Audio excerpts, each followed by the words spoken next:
Are you between companies and struggling to find your next big idea? Or maybe you've got an idea but you don't think it's very good. Or perhaps you're working 9 to 5 desperately searching for the idea that will convince you to quit your job and take the big leap.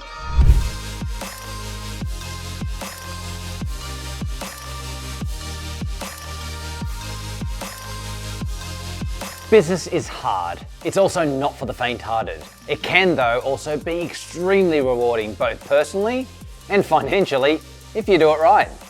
If you're thinking about taking the plunge into business, let's look at the 3 areas you need to look into to assess whether running a business is right for you.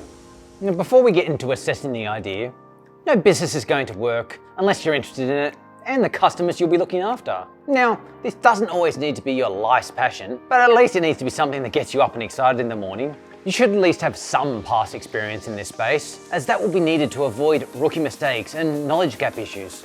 In the tech space, if you're looking at building a new tech product, we suggest asking the following questions of yourself as part of the idea validation process. Do you love this idea enough to take it on holiday with you and your family? Because that's what it'll need. Without a resounding yes, you should take a good hard think about how passionate you are about business and whether you're happy to put its needs before yours. Now that we have that clear, let's look at the 3 ways to come up with a business idea. Number 1, talk to customers of existing or similar businesses. There is no better source of idea or validation of an idea than speaking to people who currently use your products or services which your product will cater for. They'll be able to articulate their current pain points with existing solutions, talk to you about features they want or gaps in the products, and most importantly, be a great sounding board for your idea to see whether they would buy it if you were selling it. There are many methods you can employ here to undertake this process, from a more formal approach where you can talk to a research company to a more informal chat with people who you can contact. Make sure you have a wide enough set of users to properly gain insights and validate them, but above all, be respectful of people's time. Ask intelligent and thoughtful questions which show you already have an understanding of their world. Number 2 is keep an eye on current events and trends which are creating new market needs.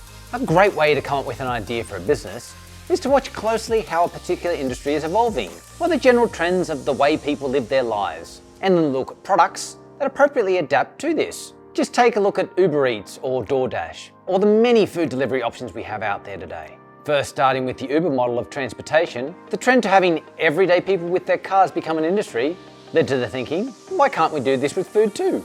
Number 3, assessing the frustrations of customers. Keeping your eyes open and ears to the ground is a great way to come up with a new business idea.